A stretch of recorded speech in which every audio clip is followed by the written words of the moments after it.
Ang Jones Cup 2026 ay inaasahang magiging tagisan ng husay sa basketball, ngunit sa halip ay naging sentro ng kontrobersya.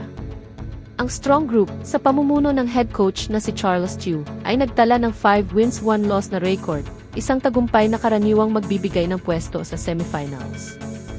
Ngunit sa nakakagulat na pangyayari, sila ay sinabihang tapos na ang kanilang laban. Ang dahilan? Isang modified double round robin na format na naggarantya sa bansang host, Taiwan, ng pwesto sa semifinals, kahit ano pa man ang kanilang record. Ang Taiwan, na may mababang 1 win 5 losses na tala, ay nakapasok habang ang Pilipinas, ang pinakamalakas na koponan sa torneo, ay naiwan sa sulok. Sa standard round robin ang bawat team sa grupo ay maglalaban ng tig-isang beses. Sa double round robin ang bawat team ay lalabanan ang lahat ng team sa grupo ng tig-2 beses.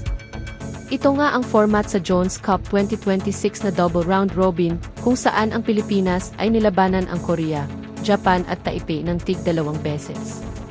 Subalit, biglang binago ang format at tinawag na modified double round robin. Sa standard double round robin, may 2 slot na kalaan per group para makapaglaro sa semifinals. Ito ang top 2 teams sa grupo, pero sa modified round robin sa Jones Cup 2026 ang 2 Taipei teams ay nakuha na nila ang isa sa 2 slot sa grupo para makausad sa semifinals o garantisadong papasok na sila sa semifinals, kahit ano pa ang resulta ng kanilang record.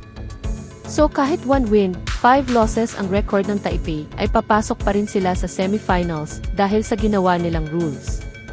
Bagamat parehas ang record ng Pilipinas at Korea na 5 wins 1 loss, mas lamang pa rin daw ang Korea sa Pilipinas pagdating sa head-to-head, dahil yung unang panalo ng Korea laban sa Pilipinas ay mas matimbang daw yun kaysa panalong bawi ng Pilipinas laban sa Korea. Kaya ang top 1 sa Group A ay ang Korea. Nakuha naman ng Taipei ang top 2 sa group dahil sa garantisado sila makapasok sa semifinals ayon sa rules na ginawa nila.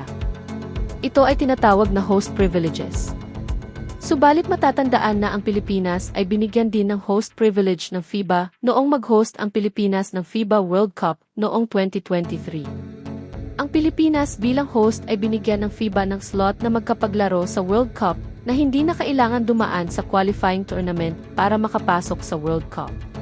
Ang requirement lang ng FIBA sa Pilipinas ay makapasok sa quarterfinals ng FIBA Asia Cup na nagawa ng Pilipinas, pero hindi nagawa ng Indonesia na co-host din ng World Cup.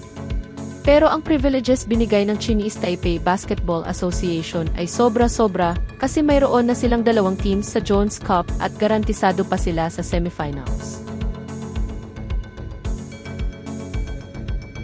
Ang dating NBA center na si Enes Kanter Freedom ay pinatalsik mula sa laro ng WNBA noong gabi ng Linggo matapos siyang harapin ng guard ng AIS na si Natasha Cloud sa huling bahagi ng ikatlong quarter.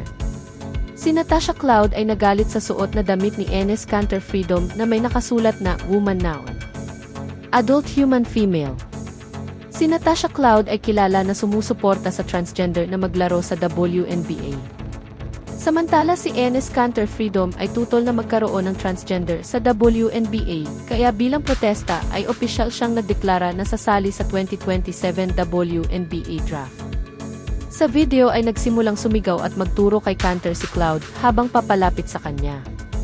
Tumayo si Kanter, ay dinediretso ang kanyang mga kamay at humakbang ng isa sa loob ng court habang pumagitna sa kanilang dalawa ang mga security at ilang manlalaro ng